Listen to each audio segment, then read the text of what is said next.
નમસ્કાર મિત્રો, તમે થંબનેલ જોયું હશે. થંબનેલમાં એવું દર્શાવવામાં આવેલું છે કે દિલ્હીથી અમેરિકા સુધીનું અંતર માત્ર 30 મિનિટની અંદર કાપી શકાય. શું આ વાત સાચી લાગે છે? હા મિત્રો, ભવિષ્યમાં આ વાત સાચી થઈ શકશે. અમેરિકાના અરબપતિ, ઉદ્યોગપતિ અને તાજેતરમાં પ્રમુખની ચૂંટણી જીતનાર ડોનાલ્ડ ટ્રમ્પ એમના સહયોગી એવા મિત્ર એલન મસ્ક દ્વારા અને એમની કંપની સ્પેસએક્સ દ્વારા એવો દાવો કરવામાં આવેલો છે કે ટૂંક સમયમાં એ સ્ટારશિપ લોન્ચ કરશે. હવે આ સ્ટારશિપની મદદથી આપણે દુનિયાના કોઈપણ બે પ્રમુખ શહેરો વચ્ચેનું અંતર 1 કલાકથી ઓછા સમયની અંદર કાપી શકીએ. એટલે દિલ્હીથી અમેરિકા જવું હોય તો એનું અંતર આપણે 1 કલાકથી ઓછા સમયમાં એટલે 30 મિનિટની અંદર એ અંતર કાપી શકીએ. આ એ હાલ રચના થયેલી નથી, ભવિષ્યમાં આ પ્રકારનું થઈ શકે છે એવો સ્પેસએક્સ દ્વારા દાવો કરવામાં આવેલો છે. તો આ સ્ટારશિપની રચના કઈ રીતના થશે એના વિશે માહિતી મેળવીએ. અત્યારે આપણે દુનિયાના બે પ્રમુખ શહેરો વચ્ચે જવું હોય, દાખલા તરીકે દિલ્હીથી અમેરિકા સુધી જવું હોય તો કઈ રીતના જવાય? તો પ્લેન દ્વારા જવાય. અને પ્લેન દ્વારા જવા માટે પ્લેનની મેક્સિમમ સ્પીડ કેટલી હશે? તો 900 કિલોમીટર પ્રતિ કલાકની હશે. તો એટલી સ્પીડે જવા માટે વધારેમાં વધારે 10, 12 અથવા 15 કલાક જેટલો સમય લાગે છે. તો એ જ અંતર માત્ર 30 મિનિટની અંદર કાપી શકાય એવું સ્ટારશિપ એ એલન મસ્કની કંપની સ્પેસએક્સ દ્વારા વિકસાવવામાં આવી રહેલું છે. તો સ્પેસએક્સ દ્વારા સ્ટારશિપ કઈ રીતના બનાવવામાં આવશે, એના ભાગો કયા આવશે અને એની સ્પીડ કેટલી? તો 27,000 કિલોમીટર પ્રતિ કલાક. તો સ્ટારશિપ વિશે કેટલીક માહિતી મેળવીએ. ચલો જોઈએ હવે આગળ સ્પેસએક્સ દ્વારા બનાવવામાં આવેલ સ્ટારશિપ વિશેની કેટલીક માહિતી. અહીં આગળ તમે જોઈ શકો એલન મસ્ક. દિલ્હીથી અમેરિકાની ઉડાન માત્ર 30 મિનિટની થશે. અમેરિકન અરબપતિ એટલે એલન મસ્ક દ્વારા કરવામાં આવેલ દાવો સ્ટારશિપ દુનિયામાં હવાઈ યાત્રાની તસવીર બદલશે. ધરતી પર એક જગ્યાએથી બીજી જગ્યાએ જવું સૌથી ઓછા સમયમાં શક્ય બનશે. એલન મસ્ક દ્વારા દાવો કરવામાં આવે છે કે તેમની કંપની સ્ટારશિપ અર્થ ટુ અર્થ એટલે પૃથ્વી પર એક જગ્યાએથી બીજી જગ્યાએ જવા માટે ટ્રાવેલ યોજના વાસ્તવિક સ્વરૂપ લેશે, જે શરૂ થશે પછી દિલ્હીથી અમેરિકા 30 મિનિટમાં પહોંચી શકાશે. સ્પેસએક્સનું સ્ટારશિપ રોકેટ, અત્યારે જે રોકેટ આપણે જોઈએ એ રોકેટ સામાન્ય રીતે ચંદ્ર ઉપર અથવા મંગળ ઉપર જતું હોય તો વિક્રમ લેન્ડરને પોતાની સાથે લઈ જશે. પછી ઉપર તમે જોશો લાઈવ લોકેશન તો એ પ્રમાણે એના રોકેટના જે ભાગ હશે અલગ અલગ ભાગ અલગ પડી જશે અને એ નીચે સમુદ્રમાં જતા રહેશે. બરાબર? એટલે રોકેટ પાછું મળશે નહીં. એમ દર વખત ચંદ્ર મિશન કરવું હોય 1, 2, 3 અને એ રીતના જ મંગળ મિશન કરવું હોય તો જે રોકેટ હોય એ વારા પરથી 9 બનાવવામાં આવશે. એટલે ખર્ચ વધુ પ્રમાણમાં થશે.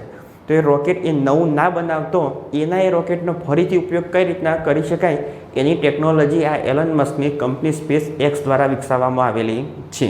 એટલે એ જ રોકેટ પાછું જઈ અને પાછું પોતાની નિર્ધારિત સ્થાન ઉપર પાછું આવશે. હવે એ સક્સેસ જશે તો એ જ રીતના અત્યારે જે પ્લેન એક એરપોર્ટથી બીજા એરપોર્ટ પર જશે એ રીતના રોકેટ એક જગ્યાએથી બીજી જગ્યાએ મોકલવામાં આવશે અને એની સ્પીડ એ પ્લેન કરતો ઘણી વધારે હશે, જેથી ઝડપી આપણે અંતર કાપી શકીએ. સ્પેસએક્સનું સ્ટારશિપ રોકેટ પહેલી વખત 10 વર્ષ પહેલાં પ્રસ્તાવિત કર્યું હતું, જે દુનિયાનું સૌથી શક્તિશાળી રોકેટ કહેવાય છે. સ્પેસએક્સે એક એવી તકનિક કલ્પના કરી છે જેમાં સ્ટારશિપ લોન્ચ થયા પછી અંતરિક્ષમાં જવાને બદલે પૃથ્વીની સમાંતર યાત્રા કરશે. એટલે અંતરિક્ષમાં જાય એને બદલે શું કરશે? પૃથ્વીની સમાંતર યાત્રા કરશે, જેથી એક પ્રમુખ શહેરમાંથી બીજા પ્રમુખ શહેરમાં જવું હોય તો ઝડપી જઈ શકાય. વચ્ચે ઝડપી પરિવહન શક્ય બને. સ્ટેનલેસ સ્ટીલથી બનાવેલું સ્ટારશિપ 395 ફૂટ અને 1000 યાત્રીઓને લઈ જવામાં સક્ષમ હશે.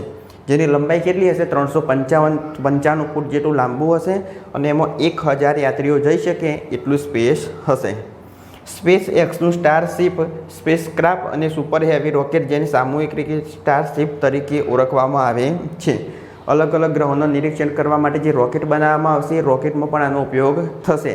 એટલે રોકેટ એકવાર એને ટેકઓફ કરીએ તો ફરીથી પણ એનો ઉપયોગ કરી શકાય. એટલે એક જગ્યાએ એને લેન્ડ કરી અને ફરીથી એનો ઉપયોગ કરી શકાય એવું સ્પેસએક્સ દ્વારા નિર્માણ કરવામાં આવશે. હવે એનો વ્યાસ જોઈએ તો 29.5 ફૂટ. પેલોડ કેપેસિટી એની 100 થી 150 ટનની હશે.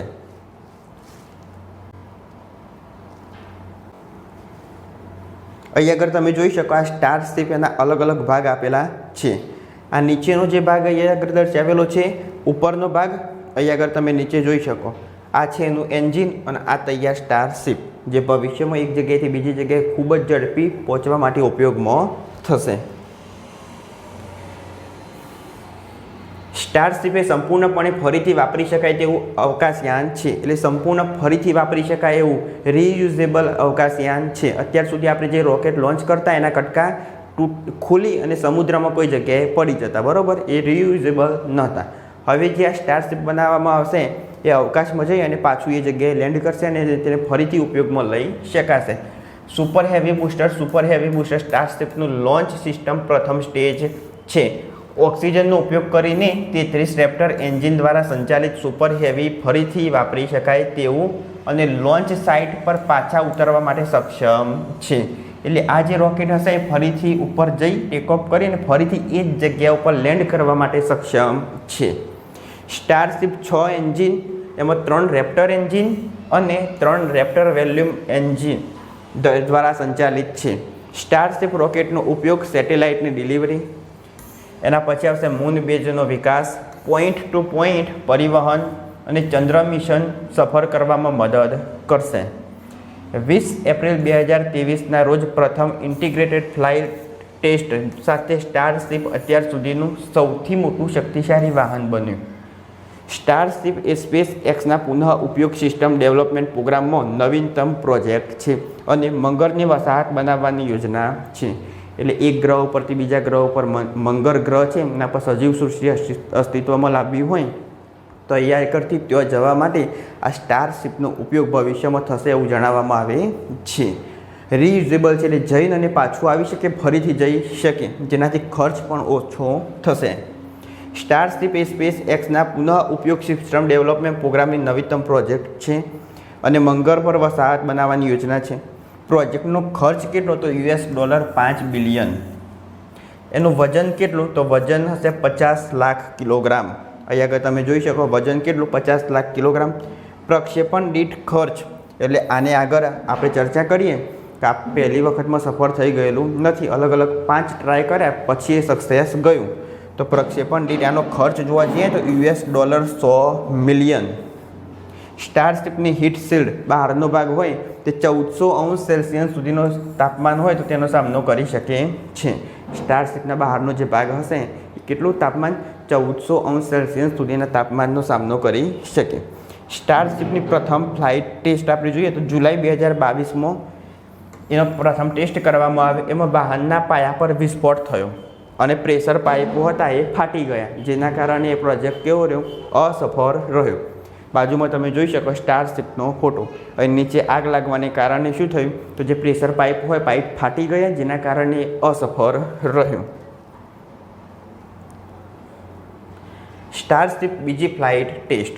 પ્રથમ ફ્લાઇટની ભૂલો સુધારાઈ, લોન્ચ ટાવરનો પાયો મજબૂત કરાયો.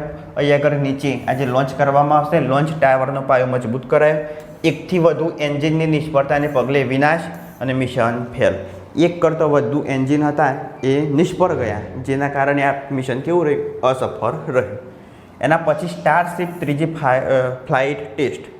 સ્ટારશીપની ત્રીજી ફ્લાઇટ નિષ્ફળતા પછી સ્ટારશીપની થ્રસ્ટ વેક્ટર કંટ્રોલ સિસ્ટમ, જેને electric thruster vector control system upgrade કરી અને 462 મીટર ઊંચાઈએ વિસ્ફોટ થયો હતો અને આ મિશન ફેલ ગયું. ફરીથી જ્યારે એને ત્રીજી વાર ટેસ્ટ કરવામાં આવ્યું, બીજી સમયે જે ભૂલો હતી એ ભૂલો સુધારી અને ત્રીજી વાર ટેસ્ટ કરવામાં આવ્યો, ત્યારે એમાં શું કરવામાં આવ્યું તો electric thruster vector control upgrade કરી ઉપર 462 મીટર ઊંચાઈએ જઈ અને એમાં વિસ્ફોટ થયો અને એ મિશન પણ ફેલ ગયું. સ્ટારશીપ ચોથી ફ્લાઇટ ટેસ્ટ. 6 જૂન 2024 સવારે 7:50 વાગે ચોથું ફ્લાઇટ પરીક્ષણ શરૂ થયું. ફ્લાઇટ ટેકઓફ સફળ રહ્યું, એટલે ફ્લાઇટનું જે ઉડાન હતી એ ઉડાન સફળ રહી. સ્ટારશીપ પાંચમી ફ્લાઇટ ટેસ્ટ. એપ્રિલ 2024માં મસ્કે જણાવ્યું કે ચોથી ફ્લાઇટમાં સફળ બૂસ્ટર પ્રદર્શન પછી એલન મસ્ક સ્પેસ એક્સ કંપનીના CEO એમને જણાવ્યું કે ચોથી ફ્લાઇટ હતી એનો ટેસ્ટ એ સફળતાપૂર્વક રહ્યો. એના પછી બૂસ્ટર ટાવર લેન્ડિંગનો પ્રયાસ કરાવવાનો એક ધ્યેય હતો. બૂસ્ટર ટાવર લેન્ડિંગ એટલે રોકેટ ફરીથી ઉપર જશે અને રોકેટ ફરીથી એની જગ્યાએ આવશે, એનો પ્રયાસ કરવાનો એક ધ્યેય હતો. 13 ઓક્ટોબર 2024ના રોજ S-30 અને B-12ને ઉડાન ભરી. S-30 અને B-12 પ્રથમ વખત સફળ કેચ માટે પ્રક્ષેપણ સ્થળ પર પરત ફર્યું. એટલે ઉડાન ભરી અને ફરીથી એની જે પ્રક્ષેપણની જગ્યા હતી તે પરત ફર્યું. S-30 સફળતાપૂર્વક હિન્દ મહાસાગરમાં ઉતરી ગયું. એટલે તે S-30 એ હિન્દ મહાસાગરમાં ઉતર્યું. જ્યારે B-12 હતું એને જ્યાંથી ઉડાન ભરેલી હતી એ ટાવર પર ફરી આવીને અને ત્યાં જોડાઈ ગયું. એનો વિડીયો તાજેતરમાં તમે બધાએ મોબાઈલમાં જોયેલો હશે. અહીં આગળ તમે જોઈ શકો SpaceX દ્વારા નિર્મિત સ્ટારશિપ બાજુમાં એની ઉડાન ભર્યા પછી એ પોતાની નિર્ધારિત જગ્યા પર પરત આવશે.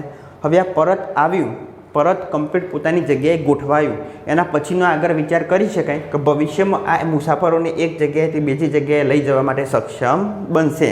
કેમ? તો એ પોતાની જગ્યા પર ઉતરવા માટે સક્ષમ છે એટલા માટે. હવે આની જગ્યાએ રોકેટ પ્લેન હોય તો આથી ઉડાન ભરી અને બીજા દેશમાં એ જગ્યા હોય જો નિર્ધારિત તો તે લેન્ડ કરી શકે. એટલે આને વિમાન તરીકે વિકસાવવામાં આવશે. એટલે કહેવામાં આવેલું હતું દિલ્હીથી અમેરિકા સુધીનું અંતર માત્ર 30 મિનિટની અંદર કાપી શકાય. અને સ્પીડ કેટલી હશે? 27,000 કિલોમીટર પ્રતિ કલાક. અને અત્યારે જે પ્લેન હોય એ પ્લેનની સામાન્ય સ્પીડ કેટલી હશે? 900 કિલોમીટર પ્રતિ કલાક. અહીં આગળ જોઈ શકો એને ચંદ્ર મિશનમાં પણ ઉપયોગમાં લેવાશે. આ એનો અંદરનો ભાગ. ન્યૂયોર્કથી સંઘાઈ સુધીનું અંતર કેટલું? તો 12,000 કિલોમીટર. સામાન્ય રીતે પ્લેનમાં જઈએ તો 15 કલાકનો સમય લાગશે. જ્યારે આ SpaceX નિર્મિત સ્ટારશિપમાં જશું તો એનો સમય લાગશે 39 મિનિટ. ન્યૂયોર્કથી સિંગાપુર સૌથી વધુ અંતર ધરાવતા બે શહેરો, જેમનું અંતર હશે 15,330 કિમી. 18 કલાકનો સમય લાગશે. જ્યારે આ સ્ટારશિપની મદદથી 45 મિનિટમાં આ અંતર કાપી શકાય છે. તો આ હતી એલન મસ્કની કંપની SpaceX દ્વારા તૈયાર કરવામાં આવેલ સ્ટારશિપ વિશે કેટલીક માહિતી. આના વિડીયો તમે ઘણા બધા સોશિયલ મીડિયા પ્લેટફોર્મ ઉપર જોયેલા હશે. હવે આના પછીનો આપણે એક વિડીયો જોઈએ. જ્યારે એ રોકેટની પ્રક્ષેપણ કર્યું તો ત્યારે પોતાની જગ્યા પર લેન્ડ થયું એના વિશેનો વિડીયો જોઈએ. ચલો મિત્રો જોઈએ SpaceX દ્વારા તૈયાર કરેલ સ્ટારશિપની ઉડાન. એના પછી ઉડાન ભરી અને એ પોતાની જગ્યા પર નિર્ધારિત જગ્યા પર પરત પ્રક્ષેપણ કરશે એના વિશે માહિતી મેળવીએ. હવે તમે એ આગળ પાછળ વિડીયોમાં જોઈ શકો સ્ટારશિપ એ પોતાની જગ્યાએ ઉડાન ભરી અને બીજી કોઈ જગ્યાએ જેની નિર્ધારિત જગ્યા હોય ત્યાં આગળ લેન્ડિંગ થશે. અને સફળતાપૂર્વક લેન્ડિંગ થશે એના પછી એને પ્લેન તરીકે વિકસાવવામાં આવશે. એટલે આ રોકેટ હોય એનો ઉપયોગ સામાન્ય રીતે પ્લેન તરીકે થશે. અને એક જગ્યાએથી બીજી જગ્યાએ ઝડપી જવા માટે આપણે ભવિષ્યમાં આનો ઉપયોગ કરીશું એવો એલન મસ્ક અને એમની કંપની SpaceX દ્વારા દાવો કરવામાં આવેલો છે. હવે અમેરિકામાં એલન મસ્કે ડોનાલ્ડ ટ્રમ્પની ચૂંટણીમાં ખૂબ જ સહયોગ કરેલો હતો. હવે એની મદદથી અત્યારે ડોનાલ્ડ ટ્રમ્પના શાસનમાં આ પ્રોજેક્ટ ખૂબ જ ઝડપથી વિકાસ પામે એવું કહેવામાં આવે છે. તો આવનારા સમયમાં આપણે જોઈશું એલન મસ્કની કંપની SpaceX દ્વારા આ સ્ટારશિપને કેટલી સફળતાપૂર્વક તૈયાર કરવામાં આવે છે ને પછી એ કેટલી સફળતાપૂર્વક કાર્ય કરે છે એ પણ આવનારા સમયમાં આપણે જોઈશું. પાછળ જોઈ શકો જે લોન્ચ થયાની પછી ઉપર આકાશમાં જઈ અને જાતે પોતાની નિર્ધારિત સ્થાન પર પરત ફરશે અને નીચેના જે હેન્ડલ હશે એ હેન્ડલ દ્વારા એ રોકેટને પકડી લેવામાં આવશે. એટલે એનું લેન્ડિંગ એ યોગ્ય રીતે થયું એમ કહેવાય. ભવિષ્યમાં આનો વિકાસ હવે પ્લેન તરીકે થશે અને એક જગ્યાએથી બીજી જગ્યાએ ઝડપી જવા માટે આનો ઉપયોગ કરીશું, જેમાં પરિવહન ખૂબ જ ઝડપી બનશે. એના પછી ચંદ્રયાન અને મંગળયાનમાં પણ આનો ઉપયોગ થશે. મંગળ ગ્રહ ઉપર એક અલગ જ જીવનસૃષ્ટિ બનાવવા માટે જીવનસૃષ્ટિ સંભવ છે કે નહીં એના માટે પણ આપણે આ સ્ટારશિપનો ઉપયોગ કરી શકીશું. પાછળ જોઈ શકો તમે સ્ટારશિપ પોતાની નિર્ધારિત જગ્યા પર યોગ્ય રીતે લેન્ડ થઈ ગયું. તો આ એક ખૂબ જ ભવિષ્યનો ખૂબ જ મોટો પ્રોજેક્ટ છે. જો આ વિડીયો ગમ્યો હોય તો લાઈક કરો, શેર કરો, ચેનલ સબસ્ક્રાઈબ કરો. ત્યાર સુધી જય હિન્દ, જય ભારત.